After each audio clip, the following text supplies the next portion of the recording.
Good morning, everyone, and welcome back to Cobra Vids. We have a bike video for you. This is my Kawasaki Z400, and today we're going to be doing something kind of cool.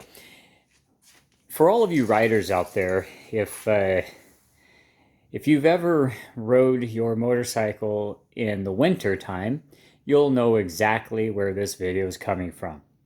As some of you know, because you follow my bike videos, this is my new commuter bike. It's actually not new. I've got almost 6,000 miles on it.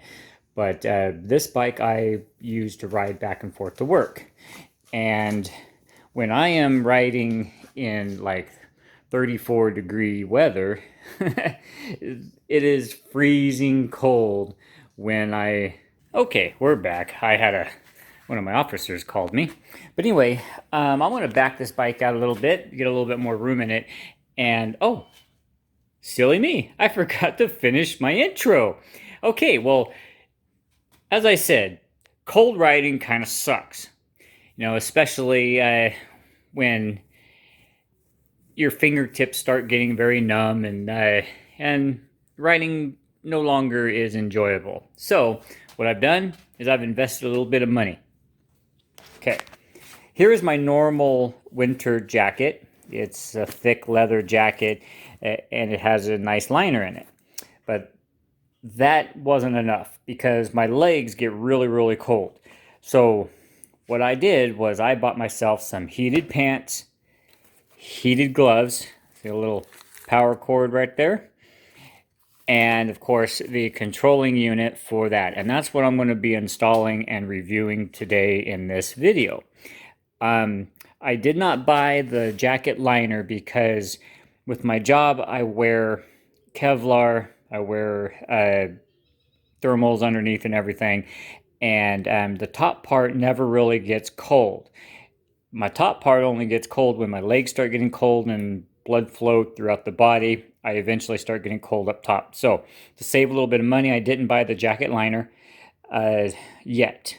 If this isn't enough, then I'm going to go back and buy the jacket liner. But right now I have the heated gloves and the heated pants. And I will show you later on, but they zip up the pant leg so you can get like boots in and out of them and stuff. So anyway, the gloves, since I didn't get the liner, I needed a way to connect the gloves to the power controller. So the gloves actually came with a Y harness, which allows you to run a wire down each arm and down here to, whoops, and down here to plug into the controlling unit. Okay, we'll get to that in a little bit. So I'm going to expose the battery, get the controlling unit mounted to the bike, and we'll get started right now. We'll be right back, guys. Okay, guys, I don't have a cameraman, so I'm going to have to do this myself. Bear with me. Okay, this control unit, I already sat on the bike, and these cords that plug into the riding gear are not very long, so I have to find a place to mount it that won't be in the way of the handlebars. And this handlebar is all the way over here right now, and this is where I'm thinking about mounting it. If I mount it deeper, it's not going to reach. Right here, I already measured it up, and it will reach just fine. And when you're riding, you never move your handlebars that far to the extent. But if I have to, I think even with my riding gear on, my hands won't hit it. It won't be in the way. So right here is where it's going to go. And believe it or not, I'm going to mount it with double-sided sticky tape. I have some really good stuff. No, it's not nano tape. It's not that kind of video, guys.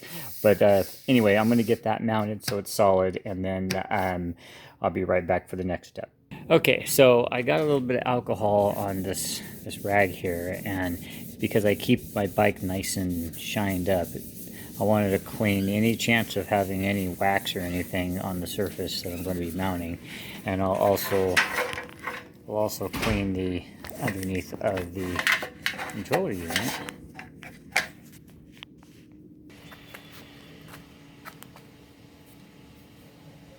Okay, so we've mounted it. We used a very good double-sided sticky tape, kind of like a 3M, but I hope it's going to hold. If not, we'll step up and use something a little stronger. But I like the placement there. It's really in a good universal location, and the wire is going to be plenty for me to sit up at lights and whatnot. So now I just need to run the power cable down toward the battery, which will expose the battery now. So to open up the battery compartment, got to turn this key and lift up the back of the seat. Okay, so we got this off here. Just throw this up on my truck bed. And then we got to pull this cable here to undo the front seat here. That. And now that seat pops off.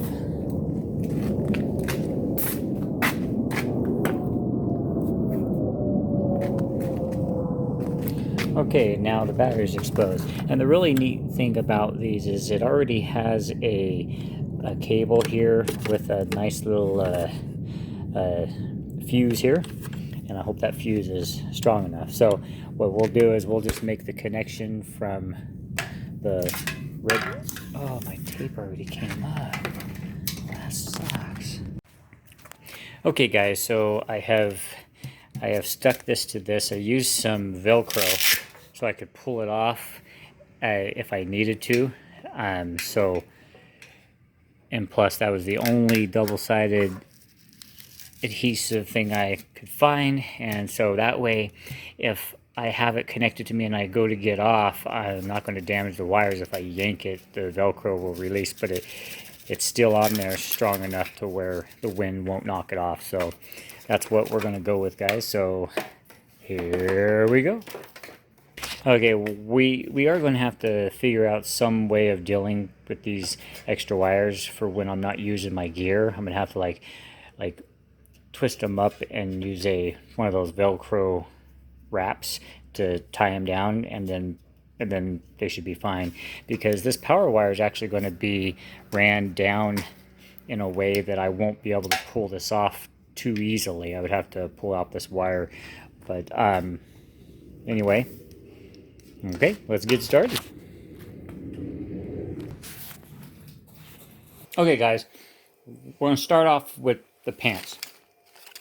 This is the California Heat brand, and I did some research, and this is not the most cheapest, but it's not the most expensive. I'm going to leave the tags on until I go test them out, make sure they're my right size. But this little zipper pocket here is where the plug goes for the pants. And down at the legs of them, on each side, there is a zipper. They can zip all the way up, almost all the way up to the knee, so that you can get your boots out of there or whatnot. Also, down here in another little area, wherever it's at,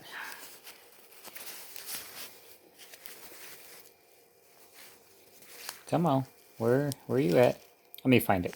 Okay, it was higher up in the leg than I thought. I had to unzip it a little bit, but right here there's another pocket, and inside this pocket on each leg is another plug for socks, heated socks.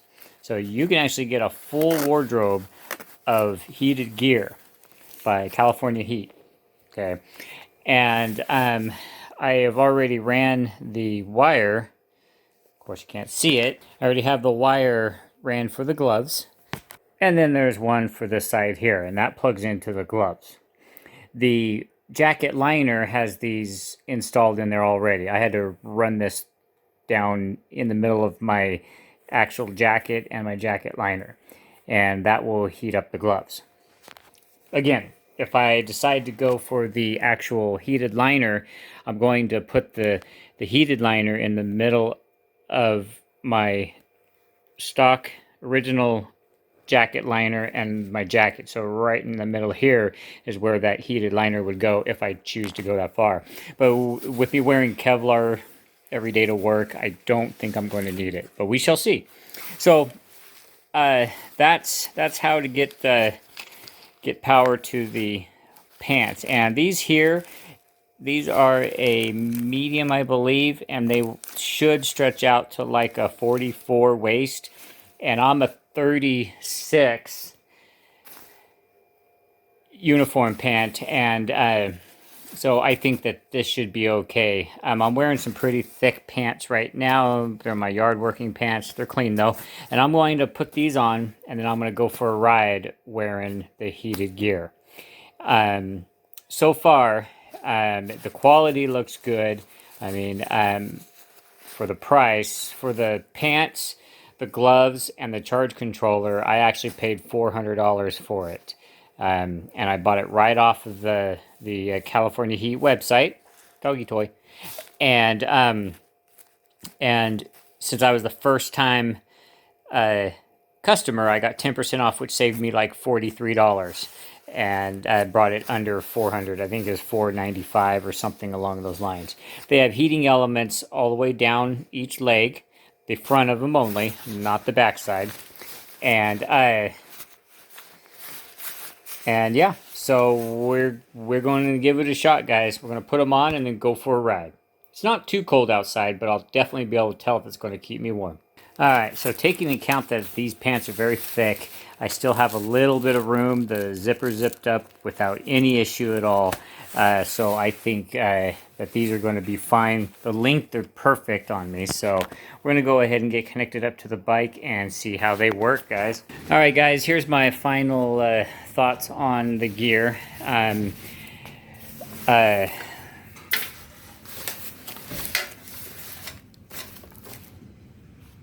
Having it mounted here, I don't know why, but when I first took off, my glove stopped heating, so I looked down and I realized that my plug had unplugged. So I got to play around with the length that's sticking out of the jacket a little bit. But overall, I was able to unzip the pants, and I was able to get my legs with my boots out through them, or them out from them, however you want to look at it. I was able to get my legs out without having to pull my boots off. And that's one thing I wanted for work, because when I arrive at work, I need to be ready in uniform, and I cannot be taking off my boots to take off pants.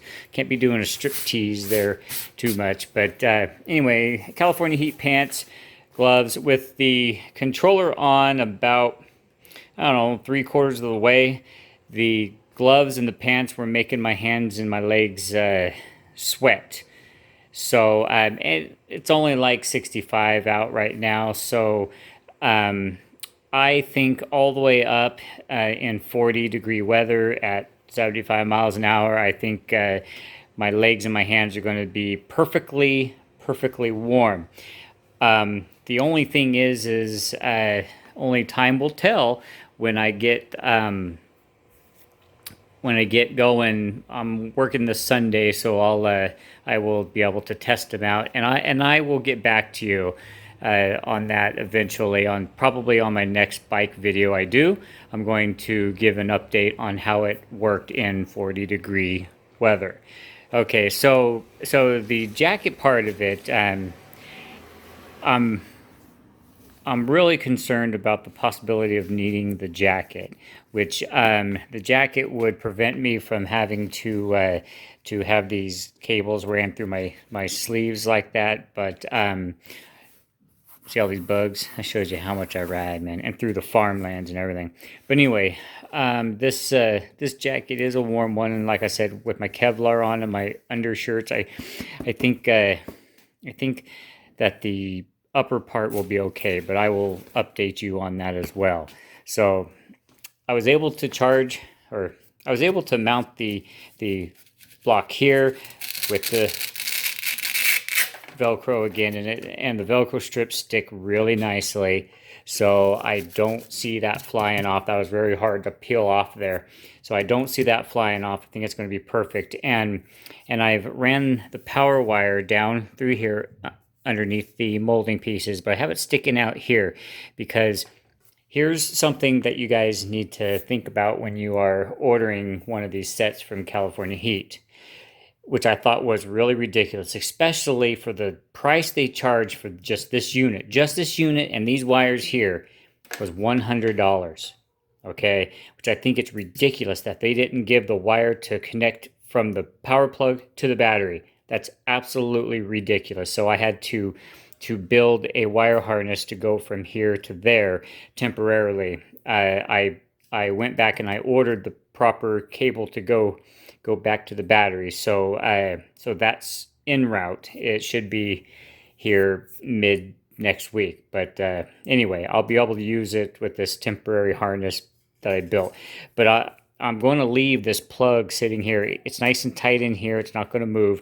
And the reason why I want to leave it here is because if I decide I want to pull this off for like the summertime, I could peel it off and pull it out from the crevice I stuffed it in and unplug it there and put all my winter gear away. There will be a little plug flapping around right here, but that's okay. No problem at all, guys.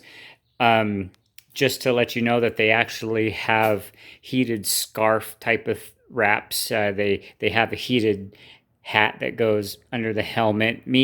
I wear one of those ski hoods, and the space it takes up makes the helmet feel really tight. So if you were going to buy one of the heated ones, I'm sure it'd be thicker. So you might want to consider buying a slightly larger helmet for winter riding. But I will try to follow up on how my helmet feels compared to my hands and my legs and everything when I do the update. But so far in 65-degree weather, I took it for a several mile ride at 75 miles an hour, and the gloves were making me sweat. The pants were making my legs sweat, and I was only 3/4 the way up on the controller here. So so far everything looks really good. I'm happy with it so far. Is it worth the money? Well, if I can ride my motorcycle back and forth to work and be comfortable in 35-degree weather, it's worth every penny, guys. All right, guys, that's going to wrap it up for this video. I hope it was helpful. I hope that if you were considering buying some gear, I made up your mind for you, because so far I think it's going to be a great investment for my riding. Until next time, guys, stay free, ride safe, and like I always say, man, heat is always better in your coffee. Huh?